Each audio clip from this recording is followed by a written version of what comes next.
Local support for News 6 has been provided by the Northwest Ohio Educational Technology Foundation, Bowling Green State University, and the members of WBGU TV.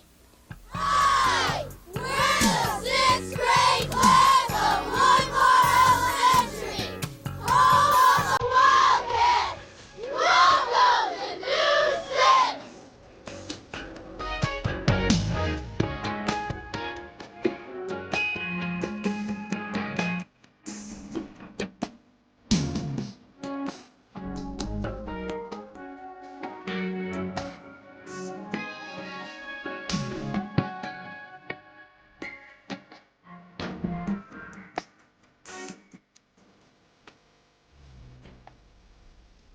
Hi, I'm Andy Upper from Woodmore Elementary. Welcome to News 6. With today's first story, here's Lindsay Coleman. Recently, News 6 had the chance to watch students save their pennies, but not by going to any bank. Andy Heisinger deposits the story.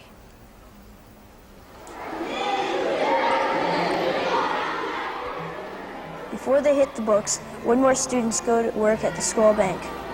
Whose idea was it to start the bank at school? The Huntington decided to start the program. Rita Hathaway from a Toledo office and Tom Camella from the Woodville office got together and discussed it. They have since started 2 programs in Toledo schools. They discussed it with Jane Garling at the Woodmore schools, and they decided it was a good idea. What jobs do bank employees hold?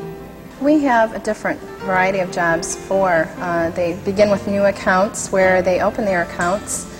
They then travel on to the coordinator, where the coordinator writes down the amount that they are depositing into what account. They go to the information center in case they need a deposit ticket or supplies, and then they travel on to the tellers and teller assistants, where they take the money in and again write down the deposit amount. How does the bank work? Students can open an account with $1. We are opening only savings accounts, and at the Woodmore Schools office they can only make deposits, and if they'd like to make a withdrawal they can go to any Huntington office to do that, but they can only make deposits through the Woodmore Schools office. We are open on every other Tuesday of the month in the morning from 9 to 10, so that's when they can make their deposits at the school. Why was the bank started at school? Huntington likes to be active in the community. They wanted to get the students involved with the responsibility of budgeting their money and also the responsibility of having a job. So that's why the bank was started.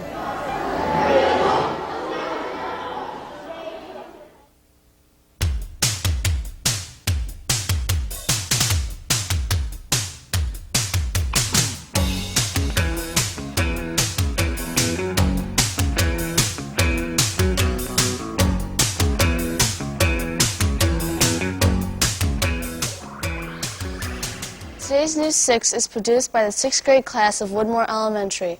Woodville is located about 20 miles southeast of Toledo. It was founded in 1836 and has a population of about 2,000. Dancers Ohio and Space are only a few works by area sculptor Jim Havens. Ellie Knight peers into the one man's art world for this next story.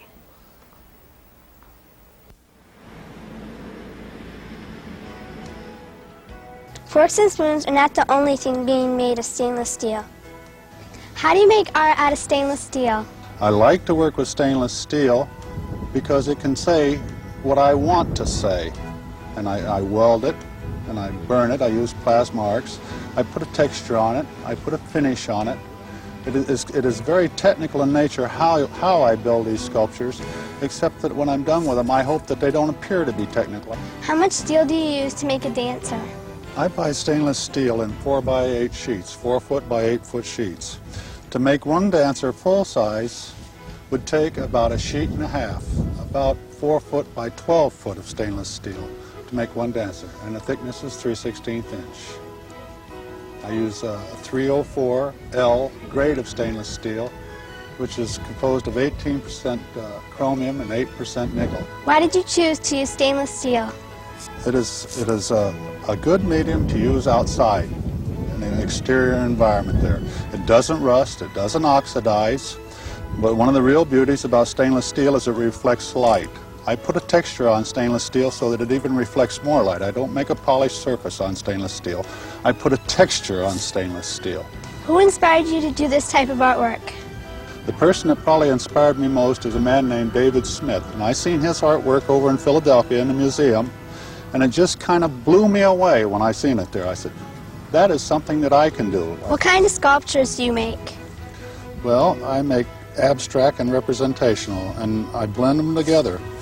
And with representational sculpture, what you want is something that represents, say, a dancer, or I have an Ohio sculpture that represents the state of Ohio, or I have a sculpture inside called Continuity in Space and Time. So I have a sculpture that's over in Washington, D.C. called Detroit.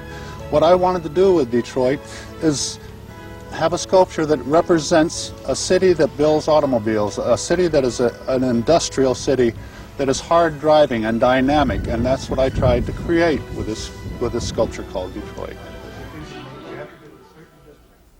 This week's Kids View question asks the 6th graders to become a doctor for a day and cure one disease.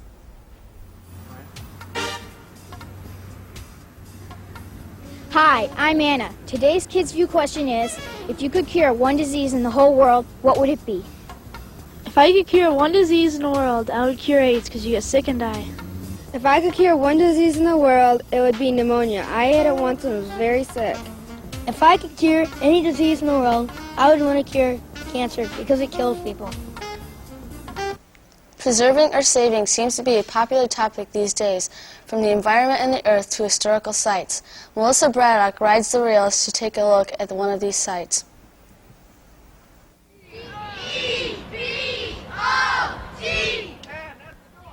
Even though the whistle has stopped, the Elmore Depot keeps history on track. When was the depot first opened? When the New York Central people from the east decided to build a railroad tracks from Toledo to the points west, they decided that Elmore was in a central location between Toledo and Fremont. So this is when they built it in 1851. What kinds of trains did the depot handle? In the early days, they were run by steam. And at that time, it was to handle the passengers, was handle the livestock, to take it to the city, and to bring the lumber back and forth to the people here in Elmore for building. Why was this location chosen for the depot? It seemed to be the best suited at the time. There was no other train tracks running along the Lake Erie area, so Elmore was the high ground at that particular time. It was more swamp in that area off the lake. So they decided to build the tracks along here to service all the people within a so many mile radius, to handle the supplies for the farmers, for the grain, to bring the livestock to the big cities, and to provide lumber for building of new homes and buildings.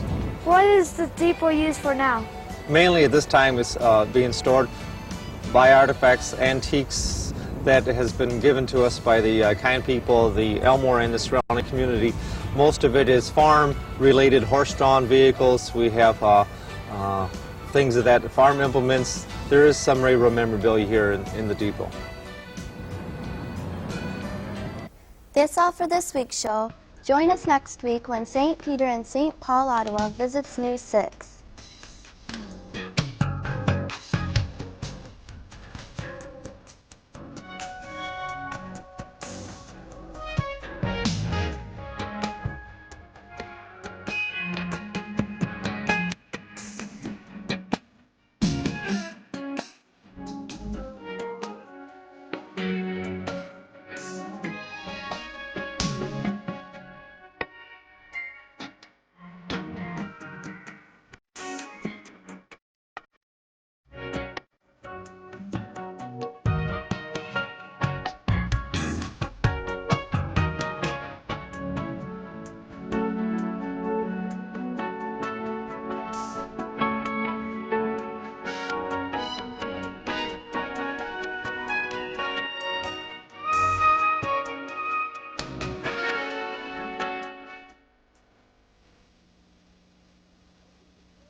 Local support for News 6 has been provided by the Northwest Ohio Educational Technology Foundation, Bowling Green State University, and the members of WBGU TV.